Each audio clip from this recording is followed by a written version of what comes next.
नमस्कार, मैं ज्योतिष शास्त्री रमेश चौबे आज आपके समक्ष एक जन्म कुंडली का अध्ययन करने वाला हूं, जो एक लगभग 21 साल की युवती का है। और इस कुंडली के माध्यम से हम जानेंगे कि इनकी शिक्षा, इनका वैवाहिक जीवन, इनका कैरियर व इनकी उच्च शिक्षा के बारे में क्या योग है, इत्यादि इत्यादि। तो आइए इनके जन्म कुंडली का अध्ययन करते हैं। सबसे पहले इनका नाम प्रिया है। इनका डेट ऑफ बर्थ 5 अक्टूबर 1999, समय 7:30 AM, जन्म स्थान मोतिहारी, बिहार। कृष्ण पक्ष के एकादशी तिथि के दिन इन्होंने जन्म लिया, अश्लेषा नक्षत्र में, दिन मंगलवार, वर्ण इनका ब्राह्मण, राक्षस गण है, जलचर वस्य है, नाड़ी अंत है, लग्न तुला है, राशि इनकी कर्क है और इनके नक्षत्र के स्वामी बनते हैं बुधदेव। अब आइए तुला लग्न की कुंडली बनती है इनकी। तुला लग्न कैसा लग्न? तुला लग्न के व्यक्ति सामंजस्य स्थापित करने वाले, अपने आप को बैलेंस करके चलने वाले, किसी भी परिस्थिति में अपने आप को ढाल लेने वाले, किसी भी माहौल में अपने आप को एडजस्ट कर लेने वाले, ऐसे होते हैं तुला लग्न के व्यक्ति। अब तुला लग्न का मान 10 डिग्री, लग्न स्वाति नक्षत्र में यानी कि राहु का नक्षत्र में बैठा हुआ है। लग्नेश बनते हैं शुक्र, जो कुंडली के आय भाव में, और मघा नक्षत्र में यानी कि केतु के नक्षत्र में 4 डिग्री पे बाल्य अवस्था में बैठे हुए हैं, विषम राशि में बाल्य अवस्था में बैठे हुए हैं। अब तुला लग्न के स्वामी शुक्र चले गए कुंडली के एकादश भाव में यानी कि कुंडली के आय भाव में, तो पूछना ही नहीं है। जातक के जिंदगी में आय के कई स्रोत होंगे, जातक जिंदगी में कई तरह से आय कमाएगा। इस हिसाब से ये कुंडली बहुत अच्छी। दूसरा, अब बात करते हैं इस कुंडली के सबसे योग कारक ग्रह, जो इस कुंडली में सबसे योग कारक हैं। तुला लग्न के सबसे योग कारक ग्रह बनते हैं शनिदेव, जो कुंडली में 4थे भाव और 5वें भाव के स्वामी हैं, और बैठे कुंडली के 7वें भाव में नीच राशि के। लेकिन कैसे? तो शनिदेव बैठे हैं कुंडली के 7वें भाव में वक्री होकर के शुक्र के नक्षत्र में 22 डिग्री पे। अब कोई भी ग्रह यदि नीच का होकर के वक्री हो जाए तो उसका फल उच्च का माना गया है। और शायद यही कारण है कि इन्होंने बीएससी की शिक्षा बिना किसी विघ्न बाधा के संपन्न किया। इन्होंने बीएससी तक इनके पढ़ाई में किसी प्रकार की समस्या नहीं आई। अब इस कुंडली के तीसरे योग कारक ग्रह बनते हैं बुधदेव, जो लग्न में ही स्थित हैं, और लग्न में बुध को दिग्बल प्राप्त होता है। जिस प्रकार शनि को 7वें भाव में दिग्बल प्राप्त है और वक्री होकर के बैठे हैं, उच्च का फल दे रहे हैं, दिग्बली होकर बैठे हैं, जातक शिक्षा बिना किसी विघ्न बाधा के बीएससी तक की संपन्न हुई, वैसे ही लग्न में बुधदेव दिग्बली होकर बैठे हुए हैं। हाँ, एक समस्या जरूर है कि बुध के दोनों तरफ पापक ग्रह बैठने की वजह से, एक तरफ मंगल दूसरी तरफ सूर्य, लग्न पाप कर्तरी योश में है। लेकिन मंगल देव इनके कुंडली में चलित चक्र में आय पराक्रम भाव का फल दे रहे हैं, तो ये अच्छा है। अब चूंकि द्वितीय भाव में मंगल की राशि पड़ती है, तो जातक की वाणी अवश्य ही थोड़ी कटु होगी, जातक की वाणी अवश्य थोड़ी तीक्ष्ण होगी।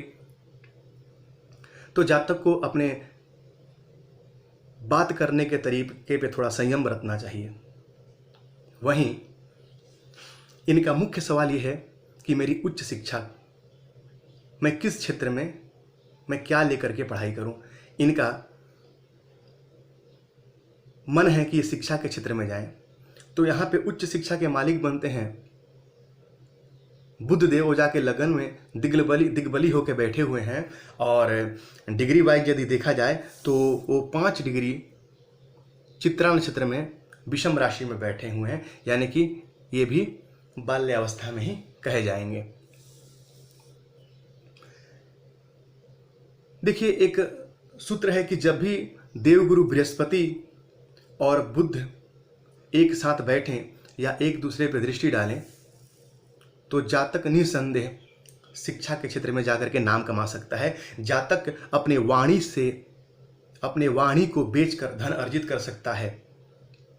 जिस प्रकार एक वकील या एक शिक्षक अपने वाणी को ही बेच करके धनार्जन करते हैं, तो उस प्रकार से इस कुंडली में उच्च शिक्षा के बहुत अच्छे योग हैं, क्योंकि बुध भाग्येश भी हैं। और भाग्येश यदि लगन में जाके दिग्बली होकर बैठ जाए तो जातक को फिर कहना ही क्या, जातक का भाग्य उसके व्यक्तित्व में समाहित हो जाता है। शुक्र आय भाव में बैठे हुए हैं, यानी कि इनके कुंडली में जो तीनों योग कारक ग्रह बनते हैं, बुध देव, शनिदेव और शुक्र देव, उन तीनों की स्थिति इस कुंडली में बहुत अच्छी। अब इनके कुंडली में 10वें भाव में राहु और चंद्रमा का ग्रह योग बना हुआ है, जो छोटी मोटी मानसिक परेशानियां इनको देते रहेगा, जो इनके कर्म क्षेत्र में उतार और चढ़ाव इनको देते रहेगा। जो नित्य ही ये जब कर्म करने जाएंगी तो वहाँ पे उतार चढ़ाव होता रहेगा, क्योंकि चंद्रमा का ये गुण है कि वो जिस भाव में बैठें या जिस भाव में उनकी राशि हो, उस क्षेत्र में उस भाव से संबंधित कार्यों में उतार चढ़ाव लगा ही रहता है। हालांकि चंद्रमा स्वराशिगत बैठे हैं, लेकिन फिर भी डिग्री वाइज चंद्रमा यहाँ पे 24 डिग्री पे बैठे हुए हैं और राहु देव 15 डिग्री पे बैठे हुए हैं।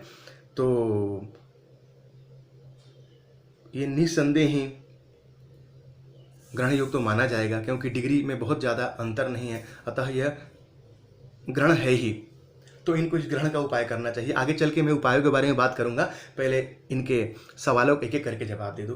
अब इन्होंने पूछा है कि मेरा दाम्पत्य जीवन कैसा रहेगा।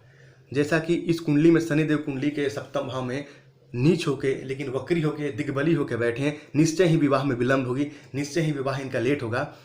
और देवगुरु बृहस्पति भी वहीं पे बैठे हैं। हालांकि इस लग्न में कारक तो बहुत माने नहीं गए हैं, लेकिन फिर भी 7वें भाव में बैठे बृहस्पति यदि अकेले हैं तो भाव का नाश करते हैं। वक्री होके बैठे हैं, शनि के साथ बैठे हैं।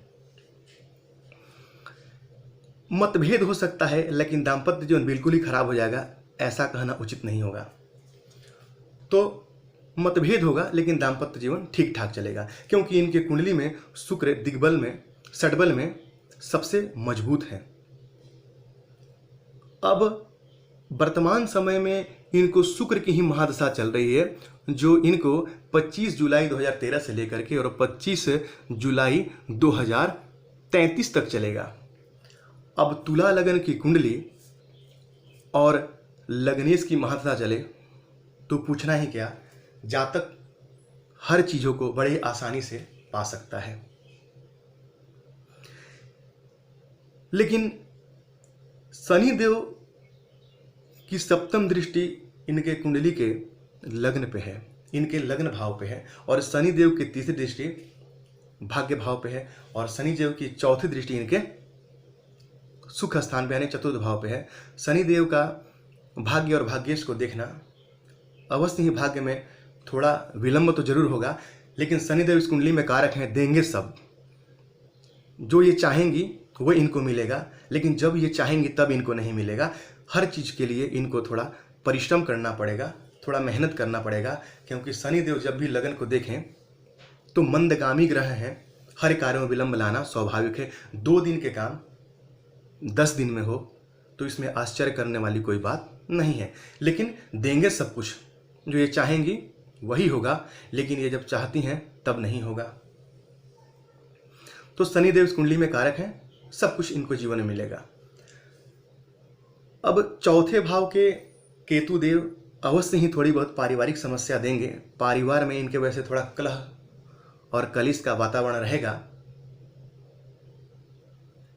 लेकिन चौथे भाव के स्वामी शनिदेव दिग्बली होकर के, वक्री होकर के बैठे हुए हैं, तो चीज़ें सामान्य तौर पे ठीक हो जाएंगी। इसमें बहुत ज़्यादा घबराने वाली कोई बात नहीं है। अब इन्होंने पूछा है क्या मैं सरकारी नौकरी के मेरे कुंडली में योग हैं? देखिए, नौकरी यानी कि नौकर, और नौकरी को शनि से भी हम देखते हैं। शनिदेव लग्न कुंडली में दिग्बली होके तो बैठे हुए हैं, साथ ही नवमांश कुंडली में शनिदेव उच्च के बैठे हुए हैं। ये बहुत अच्छी स्थिति है और दसम भाव में वो कारक भी हो जाते हैं। वहीं शुक्रदेव लग्न कुंडली के एकादश भाव में और नवांश कुंडली के पंचम भाव में स्वराशिगत बैठे हैं, जो अंतिश्रेष्ठ मालव्य नामक महापुरुष योग बना करके, और शनिदेव सस महापुरुष योग बना के बैठे हुए हैं। ये काफ़ी अच्छी स्थिति है। अब सरकारी नौकरी का जहाँ सवाल आता है, सबसे पहले हम सूर्य को देखते हैं। अब सूर्य इनकी कुंडली में आय भाव के मालिक होकर के व्यय भाव में बैठे हैं। देखिए, मैंने बहुत सारी कुंडलियों का अध्ययन किया है, उसमें मैंने देखा है कि जब भी कुंडली के हमारा जो छठा भाव होता है वो कंपटीशन का है, और सूर्य देव यदि कुंडली के छठे भाव में बैठ जाएं या छठे भाव पे उनकी दृष्टि पड़ जाए, तो जातक निस्संदेह ही सरकारी नौकरी पाता है। और नवांश कुंडली में रवि यानी कि सूर्य देव इनके कुंडली के छठे भाव में ही बैठे हैं। हाँ, मेहनत अवश्य करना पड़ेगा, मेहनत करेंगी अवश्य ही नौकरी इनको मिलेगी, थोड़ा इनको मेहनत करना पड़ेगा। अब वहीं यदि देखा जाए तो देवगुरु बृहस्पति की दृष्टि कुंडली के आय भाव पे, लग्न पे और पराक्रम पे पड़ता है। देवगुरु बृहस्पति दैत्यगुरु शुक्लाचार्य को अपनी पांचवी दृष्टि से देख रहे हैं। ये ज्ञान के दृष्टि से, ये शिक्षा की दृष्टि से एक बढ़िया योग, और साथ में बुध देव को भी देख रहे हैं, लगन को देख रहे हैं। जातक को ज्ञानवान और बुद्धिमान बनाएंगे। जातक शिक्षा के क्षेत्र में यदि जाए, जातक यदि बीएड इत्यादि करके और शिक्षा के क्षेत्र में जाए, बल्कि मैं तो ये भी कहूँगा कि बीएड करने के साथ साथ यदि जातक किसी विशेष एक सब्जेक्ट को लेकर के ऑनर्स करे, जैसे कि ये साइंस के स्टूडेंट रही हैं, तो साइंस में किसी भी सब्जेक्ट को लेकर के, क्योंकि दसम भाव में जब भी चंद्रमा बैठे या चंद्रमा की राशि आए, तो जातक मेडिकल के क्षेत्र में थोड़ा बहुत इंटरेस्ट रखता ही है, या न रखे तब भी साइंस इत्यादि की पढ़ाई उसकी हो जाती है। पैरामेडिकल के क्षेत्र में जातक नाम कमाता है, मैंने ऐसा कुंडलियों में देखा है। तो यदि जीव विज्ञान इत्यादि सब्जेक्ट किसी को लेकर के और यदि उसमें ऑनर्स करके और बीएड करें, तो काफ़ी अच्छा इनको लाभ मिलेगा। थोड़ा मेहनत करें, थोड़े उपाय करें, लाभ अवश्य होगा। अब इस कुंडली में बुध देव के दोनों तरफ पापक ग्रह बैठने की वजह से पाप करती दोष में है, और साथ ही नवांश कुंडली में भी वो जड़त्व दोष से पीड़ित हैं। तो यहाँ बुद्ध का उपाय करना अत्यंत ही आवश्यक है। साथ में यहाँ पर यदि हम लग्न नेश को यदि मजबूत करें, शुक्रदेव को मजबूत करें, जो आय भाव में बैठ करके सूर्य के घर में बैठ के सूर्य से तात्कालिक मैत्री संबंध बना रहे हैं, तो इनको काफ़ी लाभ होगा। साथ में ग्रहण दोष का भी इनको उपाय करना पड़ेगा, क्योंकि जातक का नहीं तो चित्त अस्थिर रहेगा, जातक का मन सदैव अस्थिर रहेगा और जातक गलत निर्णय ले सकता है। तो सबसे पहले तो इनको भगवान गणेश की आराधना करनी चाहिए। ओम गंग गणपतये नमः मंत्र का जाप कम से कम 3 माला एक दिन में करें।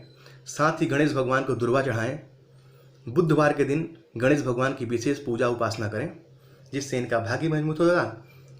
भाग्य तो मजबूत होगा ही होगा, साथ में बुद्ध का भी इनको संपूर्ण फल प्राप्त होगा। वहीं नित्य ओम सम शनिश्चराय मंत्र का जाप भी कर सकती हैं संध्या काल में, इससे भी इनको लाभ होगा। शिव जी को सोमवार के सोमवार दूध चढ़ाएं, दूध से अभिषेक करें शिव जी का, और साथ ही नमः शिवाय मंत्र का जाप करें। शुक्र की महादशा इनको चल रही है, इनको एक लगभग 10 से 12 रत्ती का ओपल बना करके और अपने इंडेक्स फिंगर में शुक्रवार को धारण करना चाहिए। साथ ही एक 6-7-8 रत्ती का लगभग पन्ना बनवा करके अपने छोटी उंगली में धारण करना चाहिए। और शनि नीच हैं तो ये आप मत सोचिए कि शनि नीच हैं तो रत्न नहीं धारण करूं, नहीं, आप शनि का रत्न भी निसंदेह धारण कर सकती हैं। सबसे पहले नीलम नहीं, सबसे पहले आप एक जामुनिया बनवा करके लगभग 9-10 रत्ती का और अपनी मध्यमा उंगली में देखें। यदि इससे आपको लाभ हो, यदि आप इससे को फायदा हो तो आप नीलम उसके बाद पहनने की सोच सकती हैं। षड्बल में शुक्र सबसे बली, उसके बाद शनि, फिर गुरु, फिर चंद्र, फिर बुध, यानी कि इस कुंडली के जो 2 योग कारक ग्रह हैं शुक्र और शनिदेव, षड्बल में उन दोनों के पास बलाबल है। तो निसंदेह जातक जिंदगी में जो चाहेगा उसको मिलेगा। निसंदेह जातक अपने द्वारा सोचे गए सारे कार्यों को संपन्न करेगा। तो ये मेरे छोटे छोटे बताए हुए उपाय करें जिससे आपको लाभ होगा और उच्च शिक्षा के योग आपके कुंडली में प्रबल हैं और आप शिक्षा के क्षेत्र में जाकर के नाम कमा सकती हैं। तो यदि आपको ये मेरा कुंडली विश्लेषण पसंद आया हो तो कमेंट में मुझे ज़रूर बताइएगा। और आप भी यदि अपने बारे में कोई सवाल जानना चाहते हो तो कमेंट के माध्यम से मुझे अपना डेट ऑफ बर्थ, प्लेस और टाइम और अपना सवाल 1 या 2 सवाल लिख के भेजें। मैं कमेंट में ही जा करके आपको जवाब दूंगा। आज के लिए इतना ही। नमस्कार।